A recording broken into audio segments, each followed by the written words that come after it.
Hi there, this is Datila, and welcome to the Wrestling Time Post Show. It is Monday, February 12, 2024, and tonight I'll be talking about Monday Night Raw.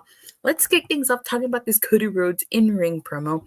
So tonight, he went out there and he, did his usual shtick of, what do you guys want to talk about? And he basically brings up the hashtag We Want Cody that was trending. Like, you guys know that when they did that whole segment on SmackDown where he said that at WrestleMania, kind of just stepped aside to The Rock. The fans reacted in such a negative way. They were making hashtag We Want Cody. They were chanting Rocky sucks. They were chanting We Want Cody. It was just crazy. So Cody Rhodes acknowledged that. And he said that he really doesn't know how to repay the fans because, it was the fans who voiced their opinions, the fans who really rallied behind Cody Rhodes because they thought he was being screwed over, and he was. He talks about how he's a cancer, so he wears his heart on his sleeve. I'm not a cancer, but is anybody a cancer out there? The crab? And he's mentioning his horoscope out here. Now, he brings up the fact that he doesn't want to get too emotional because then he will get called a crybaby.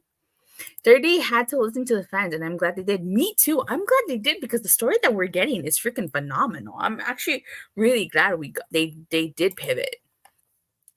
And so he shows the segment of the Pat McAfee show where The Rock basically went Hollywood heel Rock and started calling Cody Rhodes fans Cody crybabies because, again, everybody was complaining about Cody Rhodes getting screwed. And this Rock, I'm really glad The Rock went full heel and embraced, and he leaned in towards that negativity and became a heel because I feel like if he would have been the baby face, I don't know, it just wouldn't have worked as much as it is now. So the funny part about this is that during that segment, The Rock says that he could take some chicken nuggets and shove them up, where. And Pat McAfee, who's on commentary, Cody Rhodes is asking Pat McAfee, what is he supposed to do with those chicken nuggets? And Pat McAfee's just shove it up your, which I thought was so hilarious. And he talks about how The Rock and Roman Reigns together is the perfect storm. And he basically, hey Daniel, Cody Rhodes should have said something about The Rock's fans as the comeback, right? I feel like he kind of did when he said the millions. If he would have said, and the millions, that would have been, but yeah, he should have said something about The Rock's fans. This is Pat's fault. I agree, Io, it is. So, he's basically talking about how when The Rock, if they saw the press conference, The Rock slapped him, basically. And he says that since The Rock hit him, he's going to hit back. And I cannot wait for that. I mean, something's brewing here. So when Seth Rollins comes out, he thanks Seth Rollins for coming to his aid. And, Seth Rollins alludes to the fact that he was looking to defend against his title against Cody Rhodes, but he understands the decision. He tells him that Cody needs to finish the story not only for himself, for him, and for the people. There are millions of people who want Cody Rhodes to finish his story. I want Cody Rhodes to finish his story. Do you guys want Cody Rhodes to finish his story? Let me know in the live chat or in the comment section down below. Now, let me see. Best Seth Rollins promo must watch. Definitely agree. This was some of Rollins' best work. Now, Seth Rollins alludes to the fact that if Cody Rhodes doesn't beat WrestleMania, the landscape alludes to the fact that if he doesn't beat Roman at WrestleMania, the landscape is going to be pretty much the same. Roman is still going to have more leverage and will show up less. And that is true. Don't get me wrong. When Reigns first turned heel, I was all for it. And that was really badass. But now that he's become a part-timer, we need to get that title off of him. SmackDown has suffered enough without a full-time champion. And I think Cody Rhodes would make a great full-time champion. I think he would turn that belt into a workhorse champion. Once Cody beats Roman at WrestleMania, I could see him defending that belt every pay-per-view. Let's see, Cody needs to finish the story, but it was a great segment. Basically, he's saying Cody's our last hope. It's kind of it reminded me Princess Leia when she tells, have you seen A New Hope, where she's help us, Obi-Wan, you're our only hope. It's kind of reminded me of that. That's basically If Cody Rhodes doesn't finish his story, where did he return to WWE anyway? Exactly. So, like, Seth tells Cody that he loves him too. And this is interesting. So he asks Cody what his plan is because he reminds him he got screwed out of the title last year. He says the Usos, him, and Solo were there, and Cody couldn't get the job done. But this time, even though the stacks are stacked against him, it's been raised because he's not just dealing with the bloodline, he's dealing with the Rock, and people start chanting "Rocky sucks." And Seth Rollins says he agrees with the crowd, and that is true. What is Cody Rhodes' plan? Because he might end up getting screwed. God forbid. We don't need that happening. Seriously. I mean, I'm not going to WrestleMania this year, but Cody Rhodes needs to finish that story. Now, Seth Rollins basically tells Cody Rhodes he doesn't have to fight this battle alone. And that they haven't always seen eye to eye. But when he said that he wanted to take everything from Reigns, he felt that. And that he's sick and tired of arrogant, entitled pricks like Roman Reigns and The Rock who think they can throw their weight around and think they can get away with it. And now Seth Rollins alludes to the fact that the reason Roman is the way he is partially his fault because he mentions how 12 years ago when they were in the Shield, he walked down those steps with the vest. Now, that I really like that he alluded to that. And like, I'm surprised he didn't bring up the chair shot, when he hit Roman in the back with the steel chair, basically breaking up the Shield. Io says, I love Seth, how Seth said he's the reason why Roman is like that. And it's true, he does have a reason. Like I said, he hit Roman Reigns in the back with the steel chair. So he said that he never imagined what kind of a monster Reigns would have became. And when it comes to fighting The Rock, the Reigns and the Bloodline, there's only one man uniquely suited to be Cody's Shield. And I love the fact that he said that, the Shield. Because remember, they were the Hounds of Justice. And he basically said that guy's once an architect, a visionary, and a revolutionary. He's Seth frickin' Rollins. So this was a fantastic segment, fantastic promo by Seth frickin' Rollins. Now, if you guys watched the Super Bowl, or actually before the Super Bowl, WWE released a WrestleMania 40 teaser trailer, and they showed Cody Rhodes, Seth frickin' Rollins, The Rock, and Roman Reigns, and they were kind of all just having their stare down. So, are we gonna get ourselves a tag team match? I mean, there's only Elimination Chambers next week, so this tag team match happened WrestleMania Night 1, Cody Rhodes and Seth frickin' Rollins versus The Rock and Roman Reigns. That would be an interesting thing. It's Sean, that segment alone was a Sean Spears perfect 10. Honestly. But this is a great segment.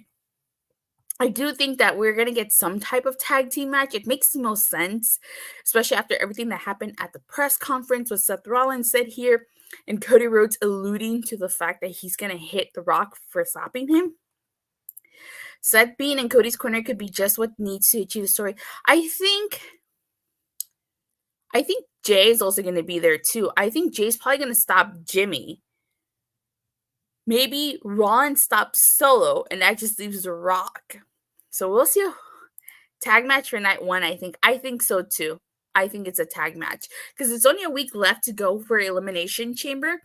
And I don't think that it's happening at Elimination Chamber. Has anybody, even forgotten about Elimination Chamber? I mean, I think there's only 4 matches. We're all so excited about WrestleMania. What about Elimination Chamber?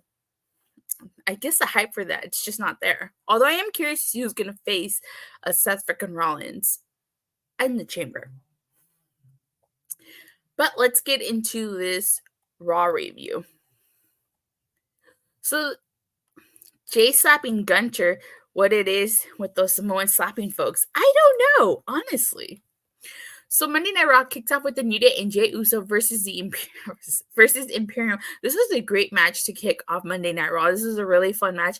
I really love the little interactions that Gunter had with Jey in this. When Gunter first entered, he had that moment with Jey, but then he immediately tagged out, and he only tagged back in once Vinci caused once Jey was in a weakened spot. It's not worth getting up at 5 a.m. my time for this show. Honestly, it's not worth me staying up at 2 a.m. my time. For once, the East Coasters don't have it that bad. It's 5 a.m. Us West Coasters got to be up at 2. And if you're on Central, 4. I really like the fact that Michael Cole was telling everybody their time zones, which is, everybody should know their time zones. There's Pacific, Mountain, Central, and Eastern, and then the Hawaiian time.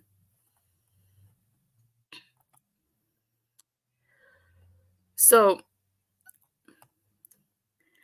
Jey pins Vinci to win this match, after he takes a 1D, so the New Day and Jey Uso are victorious here. And I'm pretty sure Gunter is going to be really upset at Imperium for this, because basically they lost, and now he has to face Jey Uso.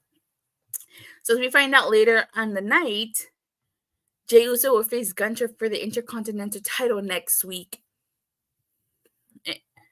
And then it was this hilarious segment where Jey gave Kofi his shades, and Xavier Woods asked for a pair of shades. Good match to kick off the show. Yeah, definitely. I'll be waiting for the replay on that one. Definitely won't be up that early, but yeah, I'm definitely not gonna be up early. I'm just gonna, I'm not paying $11.99 to not watch the replay. We're getting Andrade Vignette, and this was such a well-made done Vignette. I really like the fact that, he basically mentions when he got released 3 years ago, he needed to leave to remember who he was. He brings up the fact that he was NXT champion, the United States champion. He talked about how he had his first match at 13 years old. And he says that now that he's back, the direction is clear. Cannot wait to see what Andrade does. I'm surprised he put him on Raw.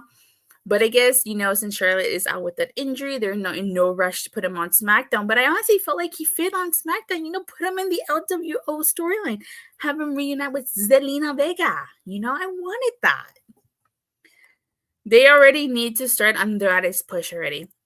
They do, but I'm trying to figure out, who would be the perfect first feud for Andrade. Maybe Gunter? So we get the first chamber qualifier, and this was Bronson Reed versus Bobby Lashley, or as Big E would like to say, big meaty men slapping meat.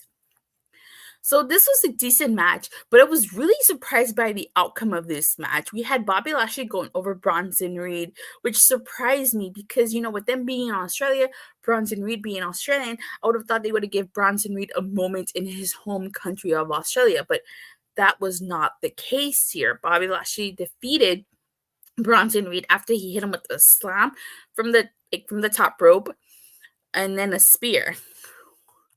We have meat. Yeah, exactly. So, and I'm also really surprised Karrion Kross did not cost Bobby Lashley this match here. So I guess maybe the feud with the Final Testament is not over. But I feel bad for Bronson Reed. He's Australian and he's not going to get the opportunity to compete in his home country. Even if he was going to lose, he could have still had a moment in his home country. But no, was really surprised by that. I'll be shocked if Bronson and Indy aren't on the card, right? So I don't know. I was really surprised by that. We get a Sami Zayn interview, and this is a follow-up from his interview last week. He says that, you talk to any contenders in sports, there's a feeling of an embarrassment when you fail to do what you said you were going to do. And he still considers him a contender, and he will be champion. And then Nakamura appears on the screen, cutting another Japanese promo and basically calling out Sami Zayn. So I feel for Sami Zayn. He mentioned it last week. This time this year, he was on the road to WrestleMania. The road to this year's WrestleMania, he doesn't really have a road to WrestleMania. So I would not mind if they make it a triple threat match. Seth freaking Rollins versus Sami Zayn versus the winner of the Elimination Chamber, which I'm assuming is going to be Drew McIntyre. Although I wouldn't mind LA to win. Okay. We get a second chamber qualifier is Liv Morgan versus Zoey Stark. Now, I don't know if you guys saw, but the graphic to the Elimination Chamber was spoiled. So we saw all of the women, even though they were blurred of who won. So, Liv Morgan was on that graphic. So no surprise that she beat Zoey Stark here. It's a decent match.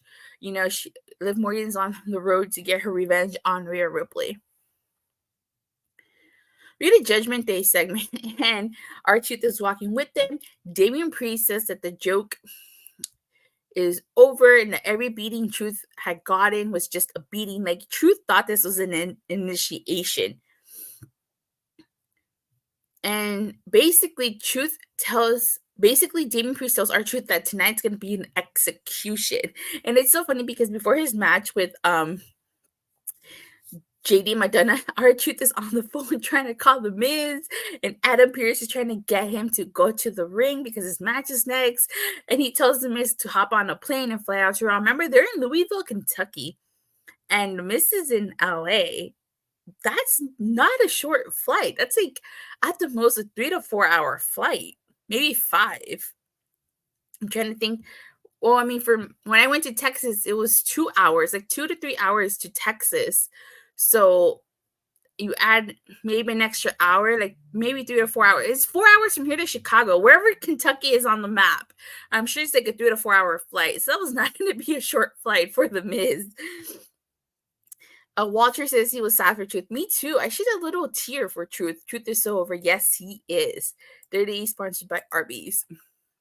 So this leads into R-Truth versus JD McDonagh.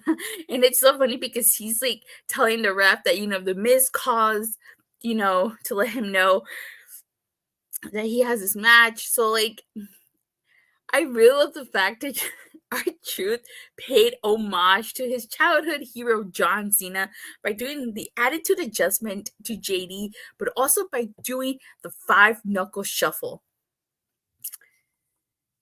You were bored by the match? I wasn't. I mean, I feel so bad for R-Truth. Like, R-Truth is just hilarious. I've said this before, and I'll say it every time. R-Truth, Johnny Swinger, and Orange Cassidy are the comedy wrestlers of their respective promotions. If you don't know who Johnny Swinger is, and you don't watch TNA Impact. So, JD McDonagh was victorious, and then, like, Truth starts fighting back against Judgment Day. Like, he actually puts up a fight, but he can't bring himself to attack Damian Priest, and so that leads to a 4-on-1 assault. Poor Truth is, like, getting out there, beaten up, and then DIY come out with Zochers to help R-Truth to even up the odds, so to speak. And it's so funny because later on when they go backstage, R-Truth thinks he got saved by DX. He calls Johnny Gargano the Shawn Michaels a heartbreak kid. And he calls Tommaso Ciampa the cerebral assassin king of kings and asks him how Road Dogg is doing. I don't know how Tommaso Ciampa and Johnny Gargano kept a straight face to all that. I would have broke.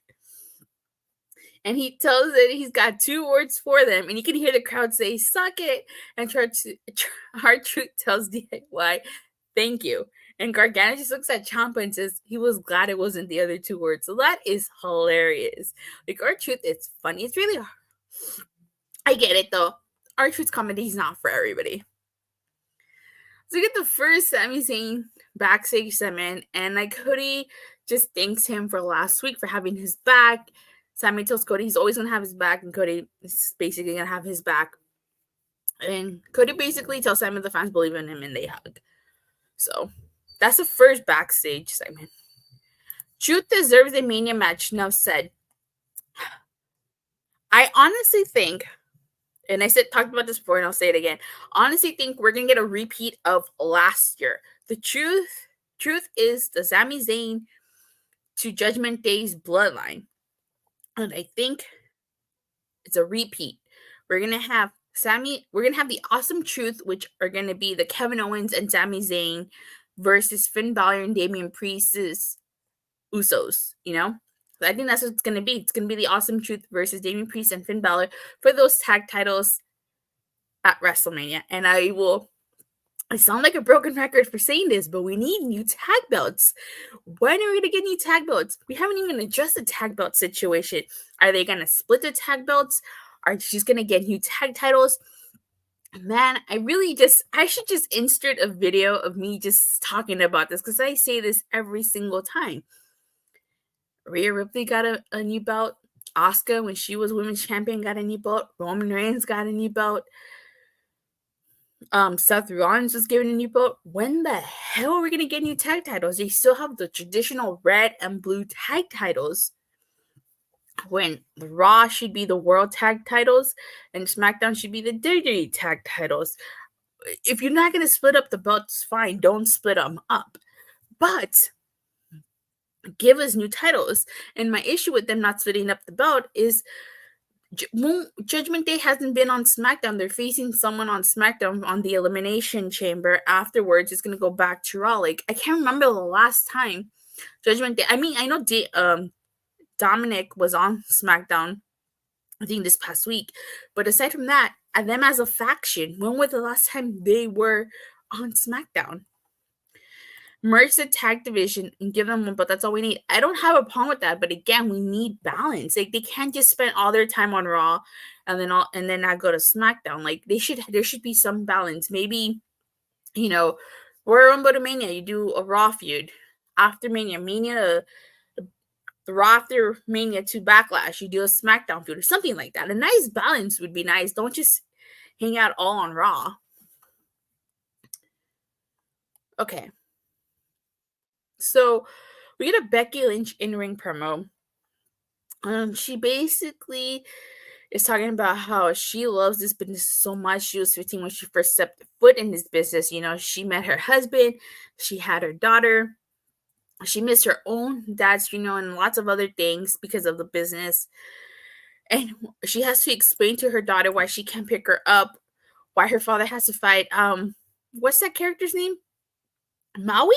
I think that was his name. I've never seen Moana, but I know who she's talking about. It's a character that The Rock voices in Moana. Help me out here. It's Maui, right? But she says she has to explain to her daughter why her dad wants to fight him. She basically says she wants to get the title back that she hasn't held in 2 years. And that she ain't just anyone, but Rhea hasn't faced anyone quite like her. Now, Becky asked for a drink and so she could do a toast. I've never seen Moana as well. Me neither. I've never seen Moana.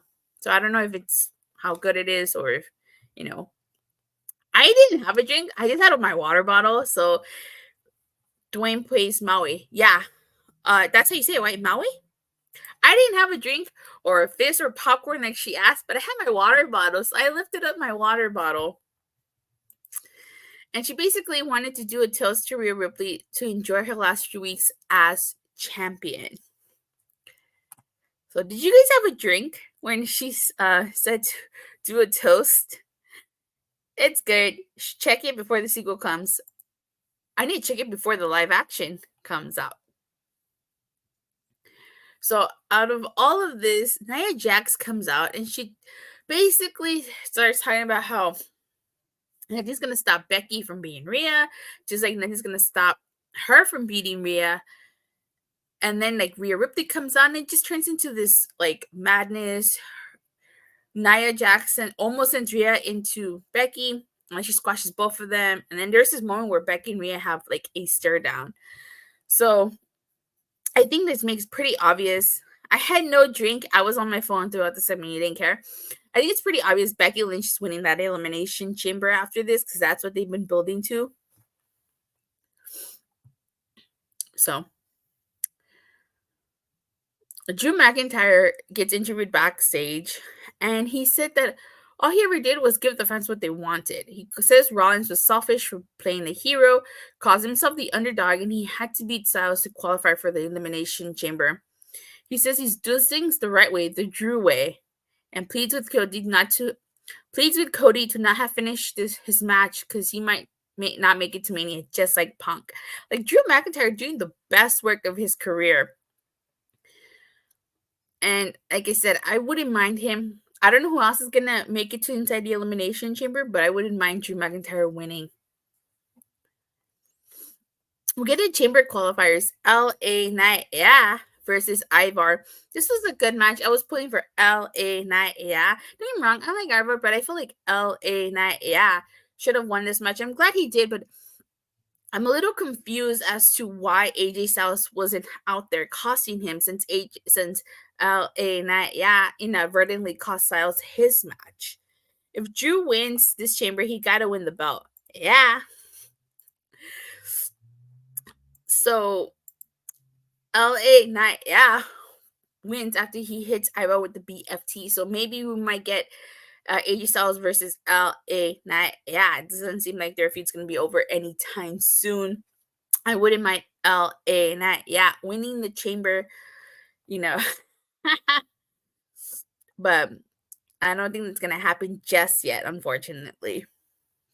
We get the second Sami Zayn segment, and Drew basically tells Sami to keep his name out of his mouth. And, Sami tells Drew he's in his way. And one of the things that I like that Sami Zayn did is he was walking away, he kept looking back at Drew because he probably thought Drew was going to attack him from behind like he's done in the past. So that was very clever. I like that little subtle detail that they did.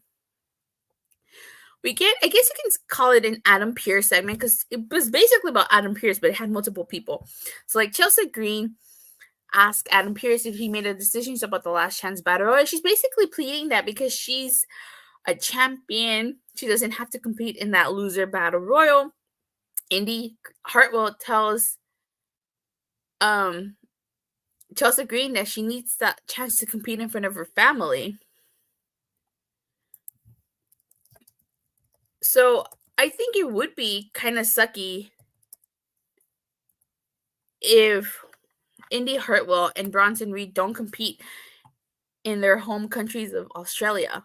Because like Rhea Ripley, she's getting the chance to compete in her home country. She's probably gonna main event. Hell, I wouldn't mind if Rhea Ripley main events. But I would feel for Indy Hartwell and Bronson Reed. They didn't get that chance. And then Emma or Tanya Dashwood, I don't know what she's going by these days, she got released even before, like, her situation was way worse because as soon as they announced it, like just a few minutes later, she got released. That was just cold-blooded.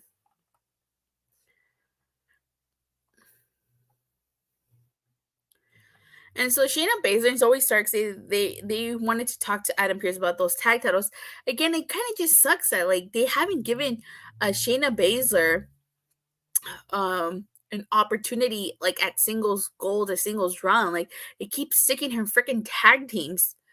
I don't know why. Again, I've said this before and I'll say it again. The story was there with Shayna Baszler and Rhea Ripley. Like Shayna Baszler was NXT Women's Champion. Who took the belt from her? Rhea freaking Ripley took the belt from her. The story is there. The story writes itself. I don't know why they never revisited it on the main roster. That's right. Make these Aussies' dreams come true. Emma really got shafted on that one. She could have had an awesome homecoming match. Yeah, she could have. Let me see. Just as great, unfortunately, she always loses. But she has a great character. Let me see. I'm thinking Grayson Waller, in fact, maybe Bronson Reed is from New Zealand, Australia, no offense. Let me Google that. Because they kept saying, no, it says here he's from Australia. It says he was an Australian wrestler. He's from Adelaide, South Australia. So he's Australian. Yeah, he's Australian. So our main event ends up being Sami Zayn versus Shinsuke Nakamura, which was it wasn't a, let me see, I forgot about Grayson Waller. Yeah. This wasn't a bad match, and I really like the fact that Michael Cole mentioned their NXT rivalry. Drew McIntyre came out, and he caused a distraction. Like, Sami Zayn was going to attempt a haluva kick when Drew McIntyre distracted him and allowed Nakamura to hit him with the King Shasta, and Shinsuke Nakamura was victorious. So I was actually surprised Shinsuke Nakamura got the victory here, since he is, he hardly wins his feuds. But you know what? In terms of Sami Zayn's character, it makes sense that, he hasn't, his road to WrestleMania is not a clear path. And again, I would not mind a triple threat. Give me Drew McIntyre versus Sami Zayn versus Seth freaking Rollins at WrestleMania. And if they do the tag match at night 1, I guess this would go on night 2.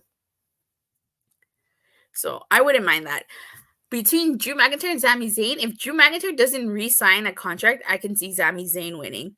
But I also want Drew McIntyre to win because he deserves his moment in front of his fans. The last time he won the world title, he did it in front of no fans. So he deserves his moment in front of the fans. But I wouldn't mind Sami Zayn winning. Mediocre, sure. I didn't even finish. You gave it 3 out of 10. You feel awful how she's a free agent. No. Oh, I just checked Wikipedia. It said he's Australian. Like the Ninja Raw, because those Raw was not very good. I'll get to that right now. So at the end, is basically an attack on Sami Zayn, but Drew McIntyre, Cody Rhodes comes out, he saves Sami Zayn. I'm surprised we're not going to get a tag match. Cody Rhodes and Sami Zayn versus Drew McIntyre and Shinsuke Nakamura. Oh no, who knows? I mean, next week with it being the go-home show to Elimination Chamber, I wouldn't be surprised to throw him in last-minute match in there. So overall, I kind of thought that this Raw started off really, really strong. But I don't know what happened. Somewhere along the way, it just kind of got lost. Really love that Cody Rhodes in-ring promo, his segment with Seth Rollins. That was great. The Chamber qualifying matches, I was a little surprised at the outcomes. Liv Morgan's was spoiled because of the graphic. The Rock and Roman in this fight is going to be crazy. Oh, it definitely is. I'm not reviewing NXT tomorrow. Hate to break the news to you. LA Knight versus Ivar was pretty decent. I thought it was decent matches, decent wrestling. There were some things I didn't like.